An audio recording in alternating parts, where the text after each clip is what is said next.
నాకు కొన్ని అంటే I will tell you one thing. అంటే హ్యాపీ సినిమా అది. దాని గురించి మరి పెయిన్‌ఫుల్ చెప్పకూడదు. వినాయక్ గారు కథ విషయంలో రాక్షసుడు. సార్. రాక్షసుడు, బ్రహ్మ రాక్షసుడు. ఆయన దగ్గర నేను ఒకటి నేర్చుకున్నా. హిట్ కథ, ఫ్లాప్ కథ అని ఏ రోజు అనడాయన. హ్మ్. రైట్ కథ, తప్పు కథ అంటాడు. సార్. ఆ దగ్గర నేర్చుకున్నా. కథ చెప్తుంటే తప్పిది. ఈ కథ తప్పు కథ ఇది. ఇది కరెక్ట్ కాదంటాడు. హ్మ్.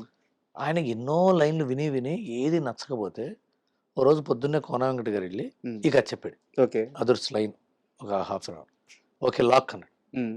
ఏం లాక్ అయిందో ఈ ముహూర్తానికి అది. కోన వెంకట గారు 2, 3 సార్లు ఎళ్ళిపోయి వినయ్, విన్నీ అని పిలిసారు. విన్నీ నా వల్ల కాదు. హ్మ్. నా వల్ల కావట్లేదు నిన్ను ఒప్పించడం. నీకు అర్థం కాదు నేను చెప్పేది. అంటే పర్లేదు కోన. కోన పర్లేదు కోన. వినయ్ గారిదేంటంటే కోన గారంటే ఇష్టం బాగా. హ్మ్. పిచ్చ ప్రేమ. వినయ్ గారికేంటంటే ప్రేమికుడు సార్ ఆయన. ఆయన యాక్షన్ సినిమాలు తీస్తాడు. ఆయన ప్రేమికుడు. ఆయన లవర్ బాయ్. సార్. అందరిని ప్రేమిస్తాడు. మాట్లాడుతుంటే అబ్బా! వినయ్ గారితో మాట్లాడుతుంటే సార్ చాలా ప్రశాంతంగా ఉంటుంది. చాలా హ్యుమానిటీ ఉన్న వ్యక్తి. ఆయన పొలిటిక్స్‌లోకి రావాలి. సార్.